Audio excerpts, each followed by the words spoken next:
Hey, my name is Dennis Jones. It's July 28th, roughly around 10:27 p.m.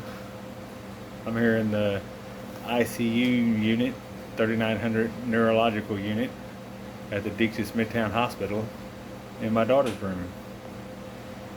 She passed away this morning at 11:02 a.m. and I'm in her room awaiting them to give her an honor walk as they transport her body to Indianapolis to harvest her organs as a donor. It's something that she signed up for when she got her driver's license updated, and though it's extended this nightmare that I've been living all weekend, it's something that I really felt needed done to honor her wishes. But you may ask, why is she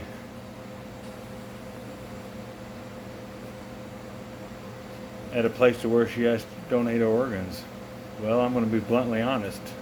She has overdosed on heroin. She's been struggling with heroin for probably 7 years. And the only time that she has successfully gotten away from it for probably over a year's time is by getting away from this city.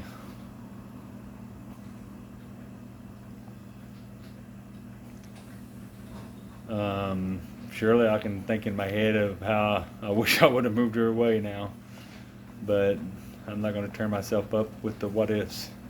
I can't. But I will say that something needs to be done. Heroin dealers shouldn't be able to exist within any city limits. I've been given names of the heroin dealers that my daughter has associated herself with. It's taking everything I have within myself to not give you those names, but I don't want to interfere with any investigations that is currently underway, so I will refrain from that. But I do know that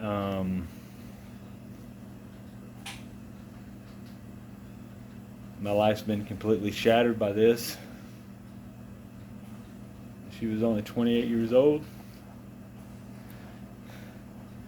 and absolutely no dad should have to deal with this. I just hope someone from the Evansville Police Department sees this and they think about the fact that this could be their daughter. Because my daughter wasn't like this. She was raised in a church. She loved church. She went every Sunday morning, Sunday night, and Wednesday night. Did she slip away as an adult? Yep, she did, obviously, to be in the situation that she's in. But she fought these demons. She fought them constantly. Even my pastor met her in the jail, and she was talking about how she doesn't need that stuff, and she was clean, and she felt better outside of it. But the real test is when you get out, right? The real test is when you get out of jail. And she does good when she gets out. I've been through this with her. But the negative influences of this city and the demons that are riding on her back, beckoning her to use again,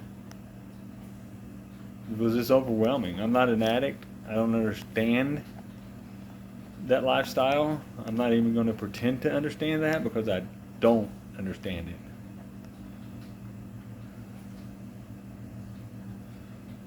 Many call it a sin. Others call it a disease. Through my experiences with all this, I call it both. You don't have the disease when you first use. That's a choice. You choose to use it. You choose to try it, whether it be from temptation, because you're already addicted to pharmaceuticals, like Lortabs or whatever else that has opiates in it. You've already got that, and you're looking for a better high, and someone that you're around, your circle introduces you to a better high, and which is, in her case, is heroin. You choose to use then. Now, once you choose to use, I believe it becomes a disease. The struggle that she has endured over the past 7 years has been unimaginable. I just can't even put it into words. I can't even put it into words. I fought through the struggle with her with every ounce of energy that I could, doing everything I can to prevent what actually happened from happening. My dad did the same thing. She's got a 3-year-old son that she left behind. I mean, it just breaks my heart. It breaks my heart. In the process of her going through this after this overdose,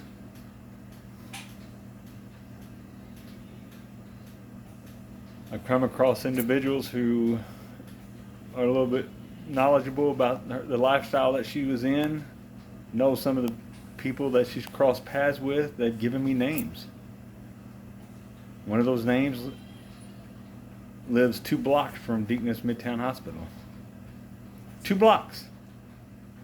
I was actually told that that individual sold my daughter the heroin, and I'm sitting here thinking to myself, my daughter's laying in the bed dying while this prick, excuse my French, is breathing 2 blocks away.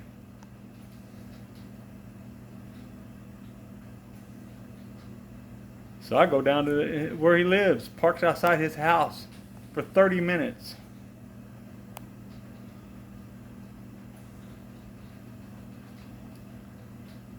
Go up to his house, not to cause any harm, but to look in his mailbox just to confirm that it's him. And once I confirmed that it was him, I went back out to my truck, wept, angered, and then prayed. And a peace come over me telling me to go to the Evansville Police Department, which is exactly what I did. Met with the lady there. She took down the name.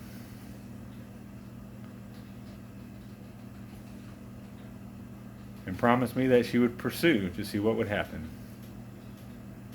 Then I got my hands on my daughter's phone.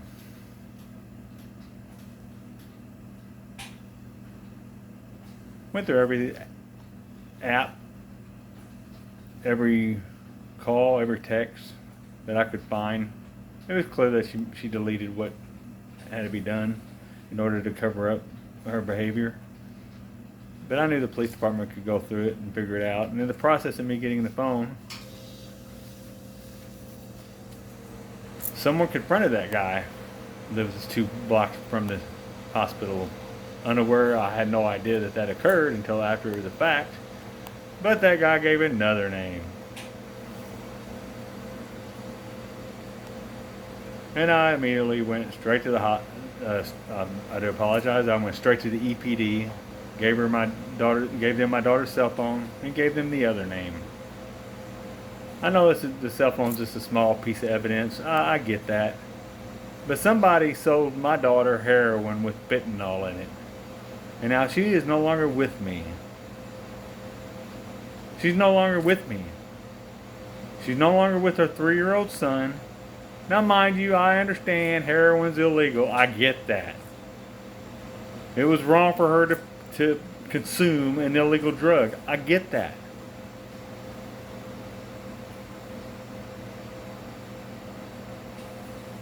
I'm not making excuses for what she did to herself.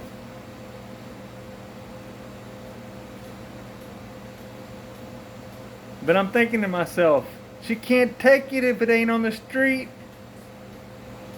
The addicts have a craving for whatever feeds their craving. In her case, it's heroin. She can't feed it if it ain't on the street. But yet it is. 2 blocks from the hospital, from the IC unit where they go when they die. I call on Billy Boland, the Evansville Police Department. What are you doing about it? What are you doing about the heroin epidemic in Vanderburgh County? I'm easy to find. My name is Dennis Jones. I'm on Facebook. Hit me up because I want to know what you're doing about it. I turned in names to try to give my daughter Sarah Jones justice. I expect the Evansville Police Department to do something about it. I want these scums off the street. You ain't heard the last from me. I'll be knocking on that door at the Evansville Police Department again. I'll be asking to speak to a detective again. Bank on that. I hope to God you see this video because you will be seeing my face again. Anyways, thanks for your time. Pray for justice for my daughter. Thank you.